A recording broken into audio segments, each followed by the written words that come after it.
अपने प्यारे दोस्तों के लिए एक बार फिर से हम आ चुके हैं। हेलो दोस्तों, हम लोगों की बातें चल रही हैं इलेक्ट्रोकेमिस्ट्री पर और आज के क्लास में हम लोगों को इलेक्ट्रोकेमिकल सीरीज के कुछ एप्लीकेशंस को समझने की कोशिश करनी है। तो जब सबसे पहला क्लास हम लोग पढ़ रहे थे वहां पर हम लोगों ने इलेक्ट्रोकेमिकल सेल और इलेक्ट्रोकेमिकल सीरीज के बारे में थोड़ा सा पढ़ा था। तो हमने तुम्हें समझाया था कि इलेक्ट्रोकेमिकल सीरीज क्या होता है, कैसे कैसे बनाते हैं। तो अपने पास ढेरों इलेक्ट्रोड्स होते हैं, जैसे लिथियम आयन और लिथियम को मिला दो इलेक्ट्रोड बन गया, सोडियम आयन और सोडियम को मिला दो इलेक्ट्रोड बन गया, मैग्नीशियम आयन और मैग्नीशियम को मिला दो इलेक्ट्रोड बन गया। इन सभी इलेक्ट्रोड्स का पोटेंशियल होता है। हम इन सभी इलेक्ट्रोड्स के लिए यहाँ पर हमने रिडक्शन पोटेंशियल लिख रखे हैं, जिनको तुम नाम देना चाहो तो स्टैंडर्ड रिडक्शन पोटेंशियल या फिर इसी को स्टैंडर्ड इलेक्ट्रोड पोटेंशियल भी कह सकते हो। रिडक्शन क्यों? क्योंकि हमने ये लिखने की कोशिश करी कि जब लिथियम आयन से लिथियम बनेगा तब ये पोटेंशियल काम करेगा, जब सोडियम आयन से सोडियम बनेगा तब ये पोटेंशियल काम करेगा, जब मैग्नीशियम आयन से मैग्नीशियम बनेगा तब ये पोटेंशियल काम करेगा। इसका उल्टा हम इधर से इधर लिखना चाहें, हम ऐसे लिखना चाहें कि लिथियम से लिथियम आयन बन रहा है तो इसका पोटेंशियल, अभी लिथियम आयन से लिथियम बनने का पोटेंशियल -3.05 है, तो लिथियम से लिथियम आयन बनने का पोटेंशियल +3.05 वोल्ट करके हो जाएगा। इसी तरह से सोडियम आयन से सोडियम बनने का पोटेंशियल नेगेटिव में 2.71 है, तो सोडियम से सोडियम आयन बनने का पोटेंशियल ये पॉजिटिव 2.71 वोल्ट हो जाएगा। तो ये जो वैल्यूज यहां पर हमने लिखे हैं they are standard oxidation potential. तो किसी भी इलेक्ट्रोड के पोटेंशियल को दो वेज में लिखा जा सकता है, in the way of oxidation potential और in the way of reduction potential. यहाँ ऑक्सीडेशन पोटेंशियल के फॉर्म में लिखा और यहाँ पर हमने वो उसी इलेक्ट्रोड का पोटेंशियल रिडक्शन पोटेंशियल के फॉर्म में लिखा है। तो डिस्कशन में कोई परेशानी न हो, हम लोग डिस्कशन को एक ही तरीके से करें, इसीलिए आज यूपीएससी का रिकमेंडेशन है कि रिडक्शन पोटेंशियल को ही तुम इलेक्ट्रोड पोटेंशियल कहना। सवाल में साफ साफ यदि नहीं लिखा हुआ है या कोई साफ साफ नहीं बोल रहा है कि हम रिडक्शन पोटेंशियल की बात कर रहे हैं कि ऑक्सीडेशन पोटेंशियल की बात कर रहे हैं, उसने सिर्फ इतना कह दिया कि इस इलेक्ट्रोड का इलेक्ट्रोड पोटेंशियल इतना इतना है, तो हम समझेंगे कि इस इलेक्ट्रोड का रिडक्शन इलेक्ट्रोड पोटेंशियल इतना इतना है। तो अगर नाम नहीं लिया, केवल इलेक्ट्रोड पोटेंशियल बोल दिया, तो भी उसे रिडक्शन पोटेंशियल समझ के ही सिचुएशन को हैंडल करना शुरू करेंगे। तो साफ साफ रिडक्शन पोटेंशियल कहा तब तो रिडक्शन पोटेंशियल मानेंगे ही मानेंगे, लेकिन अगर साफ साफ न बोल करके इलेक्ट्रोड पोटेंशियल भी कोई शब्द इस्तेमाल करता है तो उस शब्द का मतलब भी रिडक्शन पोटेंशियल माना जाएगा, ऐसा हम लोग समझते हैं। तो इन सभी इलेक्ट्रोड्स के लिए इलेक्ट्रोड पोटेंशियल या रिडक्शन पोटेंशियल इस तरह से लिखा हुआ है। ये हमने नीचे की तरफ बढ़ते हुए क्रम में लिखा है। जैसे अगर हम इन दो वैल्यूज को कंपेयर करें, ये बंदा एग्जाम देने गया -3 नंबर पा करके आया और ये बंदा एग्जाम देने गया -1 नंबर पा करके आया, तो किसका नंबर कम किसका नंबर ज्यादा? तो -3 और -1, माइनस में जितना ज्यादा जाएगा उतना तुम्हारा स्कोर कम माना जाएगा। तो ये एग्जाम देने गया -3 और ये एग्जाम देने गया -1, तो ये बहुत कम नंबर पाया है, ये उसकी तुलना में ज्यादा नंबर पाया। तो जैसे जैसे वैल्यू लेस नेगेटिव होती जाएगी हम बोलेंगे वैल्यू जो है बढ़ रही है। 0 हो गया और बढ़ा, पॉजिटिव डायरेक्शन में गए तो और बढ़ा। तो इस तरह से कुछ इलेक्ट्रोड्स हैं। लिथियम के लिए वैल्यू -3.05, सोडियम के लिए -2.71, मैग्नीशियम के लिए -2.63, एल्यूमिनियम के लिए -1.66, जिंक के लिए -0.76, आयरन के लिए -0.44, हाइड्रोजन 0.00, कॉपर के लिए पॉजिटिव 0.34 और सिल्वर के लिए 0.84 वोल्ट पॉजिटिव इलेक्ट्रोड पोटेंशियल है। तो ये पोटेंशियल का हमने बढ़ता हुआ क्रम लिखा है। अब इस पोटेंशियल के क्रम की मदद से, या फिर ये इलेक्ट्रोकेमिकल सीरीज है, हम इसको बढ़ते हुए क्रम में भी लिख सकते हैं, घटते हुए क्रम में भी लिख सकते हैं, किसी भी क्रम में लिख सकते हैं, इससे कोई फर्क नहीं पड़ता। किसी भी ऑर्डर में लिख लो, इंक्रीजिंग ऑर्डर बना लो, डिक्रीजिंग ऑर्डर बना लो, इससे कोई परेशानी नहीं है। कोई ना कोई एक क्रम लिख करके डिस्कशन शुरू करेंगे। तो हमने घटते हुए क्रम में लिखा है, ठीक, सॉरी बढ़ते हुए क्रम में लिखा है। नीचे की तरफ पोटेंशियल का वैल्यू बड़ा होता जा रहा है। तो जब तुम नीचे आओगे, हम इसको थोड़ा इधर हटाते हैं ताकि अपने डिस्कशन का जगह खाली हो जाए। जैसे जैसे तुम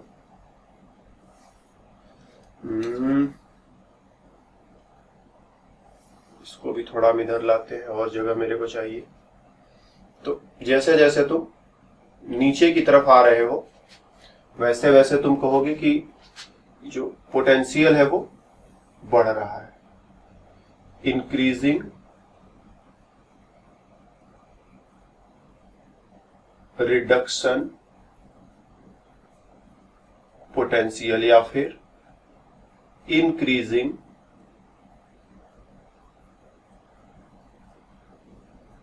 इलेक्ट्रोड पोटेंशियल। और जैसे जैसे पोटेंशियल बढ़ रहा है वैसे वैसे, यहां पर ध्यान देना, हमने सारे मेटल ही मेटल ले रखे हैं हाइड्रोजन को छोड़ करके। जैसे जैसे पोटेंशियल बढ़ रहा है वैसे वैसे reactivity of the metal, reactivity of metal वो डिक्रीज कर रहा है, मेटल की रिएक्टिविटी डिक्रीज कर रही है। ठीक, तो जैसे हम लोग इसमें सोडियम को कंपेयर करें और सिल्वर को कंपेयर करें, सोडियम ज्यादा रिएक्टिव कि सिल्वर ज्यादा रिएक्टिव, तो ये हम लोग अपने एक्सपीरियंस से जानते हैं। तुम लोग पढ़ते हो, समझते हो कि सोडियम बहुत रिएक्टिव मेटल है, उसको ऐसे ही खुले में नहीं छोड़ सकते हो। खुले में छोड़ दोगे तो क्या होगा, एटमॉस्फेयर में ऑक्सीजन है, वाटर वेपर है, पानी की भाप, तो ऑक्सीजन से वो रिएक्शन कर जाएगा, वाटर वेपर से रिएक्शन कर जाएगा। तो अभी जो सोडियम रख करके जाओगे, शाम को देखने आओगे तो सोडियम नहीं रहा, सोडियम ऑक्साइड या सोडियम हाइड्रोक्साइड में बदल जाएगा। तो सोडियम एज सच सोडियम की तरह से पड़ा रहे, इसीलिए उसको जो है हवा पानी से बचा करके रखते हैं, उसको किरोसिन ऑयल में डिप करके, किरोसिन ऑयल में डुबा करके रखते हैं ताकि सोडियम बचा रहे। क्यों? क्योंकि सोडियम बड़ा रिएक्टिव है। दूसरी तरफ जो सिल्वर है, सिल्वर की ज्वेलरी पहन करके ऐसे ही लोग घूमते रहते हैं, सिल्वर को बचाने की कोई जरूरत नहीं, वो सालों साल बचा रहता है अपने आप। Mean silver is not reactive and sodium is reactive. तो और सोडियम का पोटेंशियल बड़ा निगेटिव है, सिल्वर का पोटेंशियल जो है काफी बड़ा पॉजिटिव वैल्यू साइड में है। तो हम कहेंगे जिसका पोटेंशियल जितना छोटा है वो उतना ज्यादा रिएक्टिव है। तो ये बड़ा रिएक्टिव है, लिथियम बड़ा रिएक्टिव है ना, लिथियम प्लस नहीं, लिथियम बड़ा रिएक्टिव है, सोडियम बड़ा रिएक्टिव है, मैग्नीशियम बहुत रिएक्टिव है, एल्यूमिनियम, जिंक, आयरन, ये सब बहुत रिएक्टिव है। और जैसे जैसे नीचे जा रहे हैं वैसे वैसे रिएक्टिविटी जो है कम होती जा रही है। जैसे जैसे नीचे जा रहे हैं रिएक्टिविटी कम होती जा रही है। तो या तो तुम इन मेटल्स को क्रम से याद कर लो कुछ दूर तक, जैसे जितने बोर्ड पर लिखे उनको तो कम से कम तुम याद रखो ही ना, एग्जाम के पर्पज से तुम्हें काम पड़ेगा कि कौन ज्यादा रिएक्टिव था, कौन कम रिएक्टिव था, इन सब का इस्तेमाल करना पड़ता है। तो थोड़ा आइडिया तुम अपने से लगा पाओगे कि ये ज्यादा रिएक्टिव, कम रिएक्टिव, कम रिएक्टिव, कम रिएक्टिव, और कम और कम और कम रिएक्टिव होता जा रहा है। इस चीज को पोटेंशियल से हम कैसे समझे? तो पोटेंशियल माइनस में है, मतलब लिथियम प्लस से लिथियम बनने की टेंडेंसी बिल्कुल लो है, बहुत ही लो। जितना ज्यादा माइनस में मतलब उतना ज्यादा लो, वो होगा नहीं, या होगा भी तो कोई बहुत अच्छे से नहीं होगा। तो लिथियम प्लस से लिथियम बनने की tendency it's very very very low, बहुत बहुत निगेटिव है, सबसे ज्यादा निगेटिव है, मतलब इस रिएक्शन के होने की टेंडेंसी सबसे कम है। लेकिन अब इसी को जब हम उल्टा करके देखना शुरू करेंगे तो अब इसी को प्लस में पढ़ना पड़ेगा, प्लस 3.05, मतलब लिथियम से लिथियम प्लस बनने की टेंडेंसी बहुत बहुत बहुत हाई है। ये सामने वाली टेंडेंसी जितनी लो थी, पीछे वाली टेंडेंसी उतनी हाई रहेगी। तो लिथियम प्लस से लिथियम बनना बड़ा मुश्किल था, लेकिन लिथियम से लिथियम प्लस बनना बहुत आसान होगा। तो रिएक्टिव मेटल मतलब ये कि मेटल जो है इलेक्ट्रॉन लूज करके मेटल आयन में बदल जाएगा, मेटल इलेक्ट्रॉन लूज करके मेटल आयन में बदल जाएगा, सोडियम इलेक्ट्रॉन लूज करेगा sodium ion, magnesium electron lose करेगा मैग्नीशियम आयन में बदल जाएगा, एल्यूमिनियम इलेक्ट्रॉन लूज करेगा एल्यूमिनियम आयन में बदल जाएगा। क्योंकि इस डायरेक्शन में जब हम देखेंगे तो हम कहेंगे ये सारे पोटेंशियल अब पॉजिटिव हो जाएंगे। जब तक निगेटिव था रिएक्शन मुश्किल था, लेकिन जब पॉजिटिव सेंस में पढ़ेंगे तब तो रिएक्शन आसान रहेगा ना। तो इस डायरेक्शन में रिएक्शन मुश्किल है, लेकिन इस डायरेक्शन में रिएक्शन आसान है। तो जिस मेटल का पोटेंशियल जितना ज्यादा निगेटिव रहेगा, इलेक्ट्रोड पोटेंशियल जितना ज्यादा निगेटिव रहेगा, ठीक, क्योंकि ये रिडक्शन पोटेंशियल है, जब इसको ऑक्सीडेशन पोटेंशियल में कन्वर्ट करोगे तो वही पोटेंशियल खूब ज्यादा पॉजिटिव हो जाएंगे और वो रिएक्शन बहुत आसानी से होता चला जाएगा। तो लिथियम आयन से लिथियम बनना बेहद मुश्किल है, सोडियम आयन से सोडियम बनना बेहद मुश्किल है, मैग्नीशियम आयन से मैग्नीशियम बनना बेहद मुश्किल है, एल्यूमिनियम आयन से एल्यूमिनियम बनना बेहद मुश्किल है। लिथियम से लिथियम प्लस बनना बेहद आसान, सोडियम से सोडियम प्लस बनना वो भी काफी आसान, मैग्नीशियम से मैग्नीशियम 2 प्लस बनना काफी आसान। और कौन सबसे आसान? ये मोस्ट रिएक्टिव सबसे आसान, नीचे की तरफ रिएक्टिविटी कम होती जा रही है। तो हम कहेंगे ऊपर के मेटल्स के लिए इलेक्ट्रॉन लूज करना आसान है, नीचे के मेटल्स के लिए इलेक्ट्रॉन लूज करना मुश्किल है, क्योंकि जब लिथियम इलेक्ट्रॉन लूज करेगा तभी तो लिथियम आयन बनाएगा ना। तो अगर रिएक्टिविटी को हम डिफाइन कर दे, रिएक्टिविटी किस टाइप की रिएक्टिविटी, मतलब हम लूजिंग इलेक्ट्रॉन को लूज करने वाली रिएक्टिविटी की बात कर रहे हैं। कि इलेक्ट्रॉन को लूज करने वाली रिएक्टिविटी जो है ऊपर वाले तरफ बहुत ज्यादा है, नीचे की तरफ कम होता जाएगा। तो सोडियम और मैग्नीशियम में कौन पहले इलेक्ट्रॉन लूज करना पसंद करेगा? तो सोडियम और मैग्नीशियम में कौन पहले इलेक्ट्रॉन लूज करना पसंद करेगा? तो सोडियम पहले लूज करेगा, क्योंकि ये ज्यादा रिएक्टिव है, मैग्नीशियम कम रिएक्टिव है। एल्युमिनियम और देर से इलेक्ट्रॉन लूज करेगा, जिंक और देर से इलेक्ट्रॉन लूज करेगा, आयरन और भी स्लो इलेक्ट्रॉन लूज करेगा, कॉपर और भी स्लो इलेक्ट्रॉन लूज करेगा, सिल्वर और भी बड़ी मुश्किल से इलेक्ट्रॉन लूज करेगा। तो इस तरह से रिएक्टिविटी, मेटल्स की रिएक्टिविटी मतलब इलेक्ट्रॉन लूज करने की टेंडेंसी। तो कौन सा मेटल में इलेक्ट्रॉन लूज करने की टेंडेंसी ज्यादा है, कम है, कौन सा मेटल रिएक्टिव है, नहीं रिएक्टिव है, हम इन वैल्यूज से समझ सकते हैं। और अगर इस क्रम को हम लोग थोड़ा सा याद रखेंगे, lithium, sodium, magnesium, aluminium, zinc, iron, copper and silver, इसीलिए हमने ज्यादा नहीं रखा, क्योंकि बहुत ज्यादा रख देंगे तो तुम हतोत्साहित हो जाते हो कि इतना सारा कौन याद करेगा। 8 ही 10 रखे हैं, जो 2-4 बार पढ़ोगे तो थोड़ा याद हो जाएगा ना, पढ़ोगे तो याद हो जाएगा, समझोगे पढ़ोगे तो याद हो जाएगा। रिएक्टिव मेटल्स, कम रिएक्टिव, कम रिएक्टिव, कम रिएक्टिव, कम रिएक्टिव, सबसे कम रिएक्टिव। तो इन मेटल्स को थोड़ा सा माइंड में रखने की कोशिश करो कि कौन सा मेटल ज्यादा रिएक्टिव था, कौन सा मेटल कम रिएक्टिव था। एक आध आगे पीछे भी हो जाए तो कोई बात नहीं, लेकिन एक रफ आइडिया होना चाहिए कि ये मेटल्स ज्यादा रिएक्टिव थे सीरीज में और ये मेटल्स कम रिएक्टिव थे सीरीज में। हमने रिएक्टिविटी समझ लिया। अब रिएक्टिविटी समझने के बाद हम लोग इसका एप्लीकेशन रिएक्शंस को डील करने में कर सकते हैं। जैसे मान लो मेरे पास एक मेटल है, से जिंक मेटल है, और मेरे पास एक मेटल सॉल्ट है, से कॉपर सल्फेट। कॉपर सल्फेट मतलब कॉपर का सॉल्ट है। रिएक्शन होगा जिंक सल्फेट प्लस कॉपर। हमने अभी लिख दिया कि जिंक ने कॉपर को डिस्प्लेस कर दिया, हम ऐसा कह रहे हैं। ये हो पाएगा कि नहीं हो पाएगा? क्या जिंक यहां से कॉपर को डिस्प्लेस कर पाएगा? तो हम कहते हैं more reactive metal, more reactive metal. More reactive metal मतलब जिसका पोटेंशियल खुद निगेटिव निगेटिव निगेटिव हो, वो more reactive. More reactive metal can displace a less reactive metal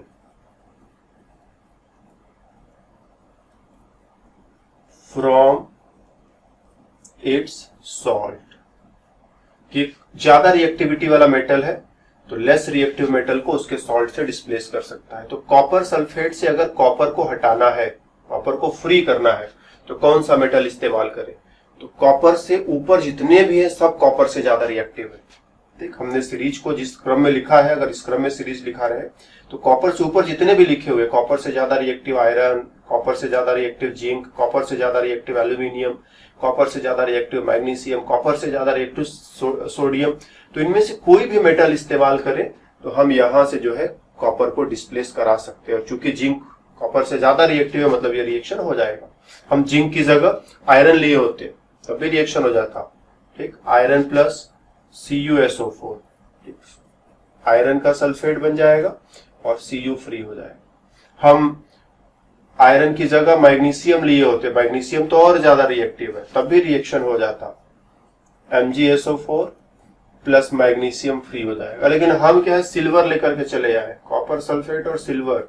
silver और भी कम रिएक्टिविटी वाला मेटल है, बहुत कम रिएक्टिविटी है, तो इस बार रिएक्शन जो है नहीं हो पाएगा। तो किसी भी मेटल सॉल्ट से अगर मेटल को डिस्प्लेस करना है तो मेरे को उससे स्ट्रॉन्ग, उससे ज्यादा रिएक्टिव मेटल लाना पड़ेगा। तो जो ज्यादा रिएक्टिव मेटल है वो क्या करेगा, सल्फेट हो, क्लोराइड हो, जो भी एनायन हो, छीन लेगा उससे और खुद सॉल्ट में बदल जाएगा और मेटल को जो है भटकने के लिए छोड़ देगा। तो मैग्नीशियम क्या है, पावरफुल मेटल है, उसने सल्फेट को छीन लिया कि 2 सल्फेट मेरे को, तुम जाओ भाग जाओ। आयरन पावरफुल मेटल, उसने सल्फेट को छीन लिया, 2 सल्फेट मेरे को, तुम जाओ भागो। तो इस तरह से जो ज्यादा रिएक्टिव मेटल्स हैं वो कम रिएक्टिव मेटल्स को उनके सॉल्ट से डिस्प्लेस कर सकते हैं। तो ये इसका दूसरा यूज, रिएक्टिविटी हमने समझा। फिर रिएक्टिविटी को हम लोगों ने इस्तेमाल किया रिएक्शन का पता लगाने में कि रिएक्शन होगा कि नहीं होगा। फिर एक इसी तरह का एक और यूज, जैसे सपोज अपने पास HCl है, HCl को हम जिंक से रिएक्शन कराएं और HCl को हम कॉपर से रिएक्शन कराएं, तो 2 बार अगर हम इसे लिख दें तो ZnCl2 प्लस यहां से हाइड्रोजन डिस्प्लेस हो जाएगा और CuCl2 प्लस हाइड्रोजन डिस्प्लेस हो जाएगा, ऐसा मान ले। रिएक्शन होगा कि नहीं होगा ये अपने को फिर से पता लगाना है। तो हाइड्रोजन को डिस्प्लेस करना है, तो हाइड्रोजन से ज्यादा रिएक्टिव जो मेटल्स है वो कर सकते हैं। यहां से हाइड्रोजन को डिस्प्लेस करना है, तो हाइड्रोजन से ज्यादा रिएक्टिव कौन से मेटल्स है? आ जाओ भाई फिर से सीरीज में, ये है हाइड्रोजन, इसके ऊपर वाले सारे मेटल्स हाइड्रोजन से ज्यादा रिएक्टिव है। तो हम लोग आयरन का इस्तेमाल करें, जिंक का इस्तेमाल करें, एल्यूमिनियम, मैग्नीशियम, सोडियम, ये सारे मेटल्स क्या कर सकते हैं, किसी भी एसिड से हाइड्रोजन को डिस्प्लेस कर सकते हैं, किसी भी एसिड से हाइड्रोजन को डिस्प्लेस कर सकते हैं, और हाइड्रोजन के नीचे वाले मेटल्स नहीं कर पाएंगे। तो यहाँ पर जो अपना जिंक है वो तो ऊपर है, वो कर पाएगा, कॉपर नहीं कर पाएगा। ये रिएक्शन हो जाएगा, ये रिएक्शन नहीं हो पाएगा। और कोई जरूरी नहीं कि HCl लो, हम H2SO4 लेकर के बात कर सकते हैं कि H2SO4 plus zinc ZnSO4 plus hydrogen हो जाएगा। और यही हम कॉपर ले लें जो कि हाइड्रोजन के नीचे था, Cu, तो ये रिएक्शन इस बार CuSO4 प्लस हाइड्रोजन, ये रिएक्शन नहीं हो पाएगा। तो ये हम लोग ये रिएक्शन भी डील कर सकते हैं इलेक्ट्रोकेमिकल सीरीज की मदद से। ठीक, तो इलेक्ट्रोकेमिकल सीरीज में अगर सीरीज का हमें आइडिया है कि किधर रिएक्टिविटी मेटल्स की बढ़ रही है, किधर मेटल्स की रिएक्टिविटी घट रही है, तो उस रिएक्टिविटी का इस्तेमाल करके हम लोग आसानी से देख सकते हैं कि रिएक्शन हो पाएगा इस तरह का या नहीं हो पाएगा, एक मेटल दूसरे मेटल को डिस्प्लेस कर पाएगा कि नहीं, कोई मेटल हाइड्रोजन को एसिड में से डिस्प्लेस कर पाएगा कि नहीं, ये सारे डिसीजन हम लोग ले सकते हैं। अच्छा, एक और तरीका, ये तो क्वालिटेटिव वे हुआ कि ऊपर देखा नीचे देखा, ये ज्यादा रिएक्टिव ये कम रिएक्टिव, ऐसे किया। दूसरा मैथमेटिकल वे में भी हम चीजों को डील कर सकते हैं। जैसे मान लो मेरे को यही रिएक्शन फिर से जज करना है, जिंक सल्फेट प्लस, ऐसे लिख देते हैं, जिंक प्लस कॉपर सल्फेट, इससे जिंक सल्फेट प्लस कॉपर बनेगा कि नहीं बनेगा। तो हम कहेंगे देखो यहां क्या है, जिंक का ऑक्सीडेशन स्टेट है 0, यहां जिंक का ऑक्सीडेशन स्टेट है +2, यहां कॉपर का ऑक्सीडेशन स्टेट है +2 और यहां कॉपर का ऑक्सीडेशन स्टेट है 0। तो ये हुआ रिडक्शन और ये हुआ ऑक्सीडेशन।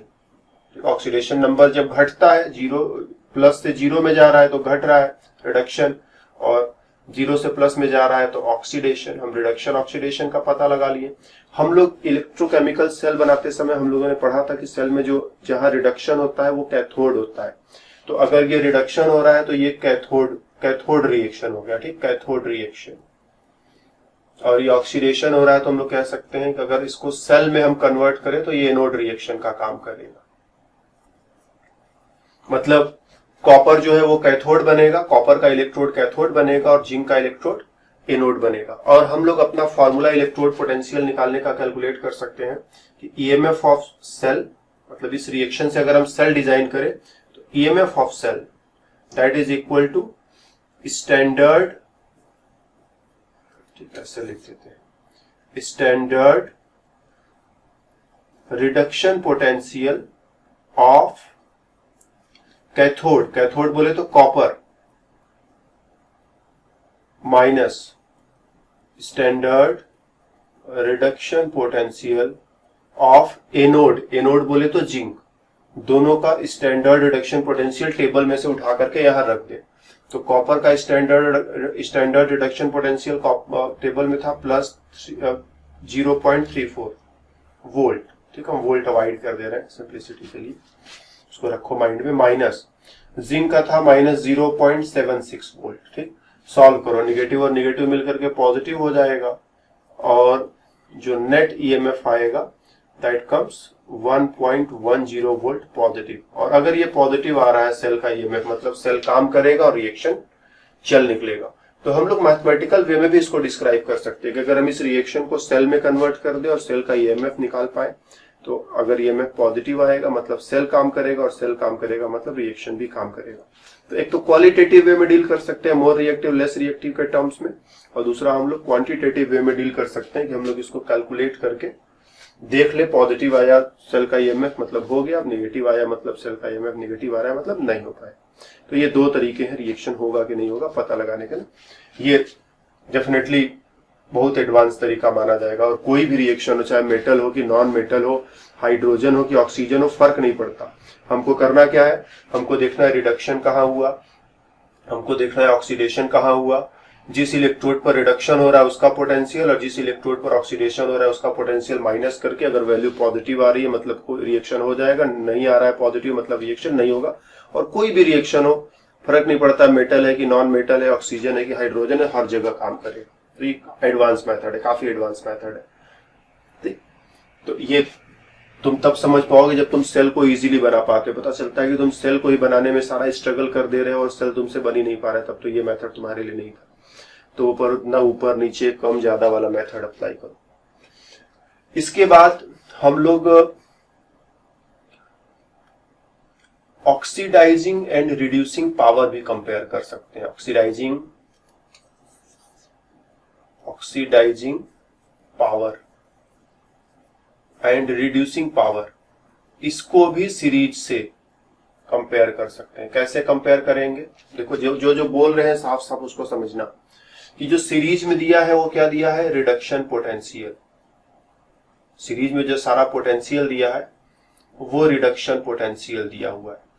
और अगर ये लार्ज वैल्यू है, इसका वैल्यू जो है लार्ज, रिडक्शन पोटेंशियल का वैल्यू क्या है? काफी बड़ा दिखाई पड़ रहा है, तो हम बोलेंगे, हम थोड़ा हिंदी में भी लिख दे रहे हैं यहां पर कि रिडक्शन आसानी से होगा।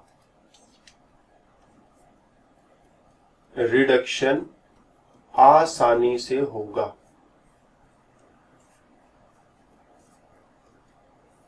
जितना बड़ा वैल्यू दिखे रिडक्शन पोटेंशियल का मतलब रिडक्शन, उस इलेक्ट्रोड पर रिडक्शन आसानी से होगा, बहुत आसानी से रिडक्शन होगा। और जिसका रिडक्शन होता है वो ऑक्सीडाइजिंग एजेंट होता है।